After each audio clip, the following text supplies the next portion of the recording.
Welcome to Inside Africa Insights. For this episode, I am speaking with Robert Mubiru, who is an energy expert at the Ministry of Energy and Mineral Development in Uganda. Welcome, Robert. Thank you very much, Nicolette. It's always a pleasure. Yes. Robert, I need to address the finance question here. How are you seeing the finance of energy infrastructure changing? And this is in Uganda as well as across the world. So finance is always a very important bit of infrastructure development. We've talked about it severally. And it's always the elephant in the room. Where's the money coming from? Especially with the energy transition going on. So what has happened in the recent past is people have had to become more innovative and creative regarding financing. Obviously, commercial financing is not the best option for infrastructure development because you're talking about very large monies. And in most cases, you require sovereign guarantee.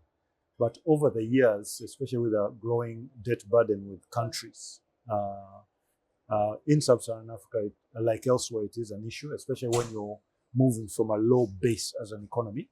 Your options are not very many. We've seen with the development partners, a conglomeration of people coming together to syndicate financing for infrastructure development. To stimulate financing for infrastructure development, it happens a lot in generation projects now. You find countries using seed capital from their own resources to initiate and start off infrastructure development as the developments are coming. We have a good example in Uganda where, if I recall, the Jagali hydropower station, the government used a bit of seed capital in the beginning. Initially, obviously, the financing came through later, and there's that aspect. Also, we have some quite innovative financing on the transmission front, where there are proposals. I'm yet to see them come to fruition in our area, but there are proposals for people to deploy and operate as they recoup their funds for transmission lines, especially in places where you have suppressed demand. I mean, right now, one of the most things that comes to mind is South Sudan. South Sudan has literally no access to grid power. And it's hard to grow a country which will need to exploit its minerals, its mineral wealth and industry without grid power. So there's an opportunity to run a line from Uganda. The other options are a bit too far, Kenya, Ethiopia too far. So there's that's also innovatively coming in. On the distribution side, regulators are becoming a lot more flexible in terms of how they interface with customers, accessing power for last mile connections. You have a whole mix and match of options. You have people partly paying and putting down a deposit and paying the balance over a period through the tariff as they utilize, both for off-grid and grid. And these are, for grid, these are actually regulated tariffs that are being managed. So you find people are becoming a lot more innovative, trying to find ways by which you can stimulate infrastructure deployment and access. Right. Yeah. Right.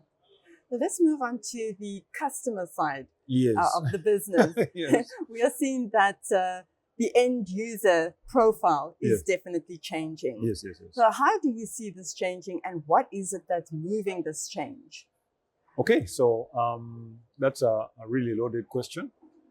First and foremost, there's hunger for access. It's now appreciated both by the customers, both those who are customers and those who desire to become customers, that the quality of life improves when you have access to electricity. We've also had maturing of technologies, growth and maturing of technologies on the off-grid space, because previously off-grid was like the poor cousin in the room. You know, it's what you do when you have no other option. But now you have real compelling solutions that are being driven on the off-grid side, and with the improvement in battery technology and in solar panel technology, you're having them really sustained and the costs going down. So they become competitive. So really what you're having is an increase of uptake on the off-grid, which are renewable energies. They come with their challenges from a grid operator's point of view. You're talking about embedded generation, you're talking about intermittency of supply, and really the growth of the customer profile spread is forcing regulators and utilities to rethink their offerings. One would hope that it would be the other way around, that the utilities and regulators recognize the trend and prepare, but unfortunately, that's how it is. In most cases, you find yourself with a large contingent of off-grid customers, significant that you can't ignore, and you have to step up as a regulator. You have to step up as a utility. And I don't think, in my space at least, I don't know whether many utilities are even considering off-grid customers as part of their profile.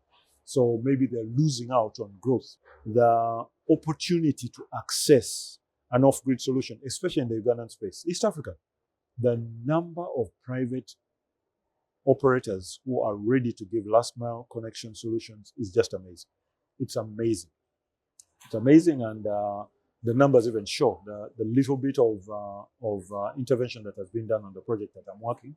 The projected numbers on the project have been superseded before the end of the project, meaning that it looks like it's easier and swifter to access an off-grid solution than a grid solution. Not that the grid solutions are being made redundant. So maybe they're not available, whatever's happening, that's another issue. But the point is, off-grid is now a real, tangible alternative. And it's and it looks like the choice is the customers. And the customers are voting with their wallets. And so it's important that from a regulatory perspective, we start taking charge of that change. From a utility operating perspective, there's some need to think innovatively and see, am I only a grid operator or am I a utility service provider across both those platforms? I don't know whether I've answered your question. Robert, just taking into consideration how finance is changing and how the end customer is changing. Yes. What path is the ministry on, and are they going to achieve that in terms of renewable energy? As the Ministry of Energy and Mineral Development, we have a mandate, and the mandate on the energy side is to drive access. We have our targets, and to ensure that there's sufficient supply for the customers. And it is a holistic approach from the ministry. The ministry is like, we're going to exploit all the available resources of energy that we have.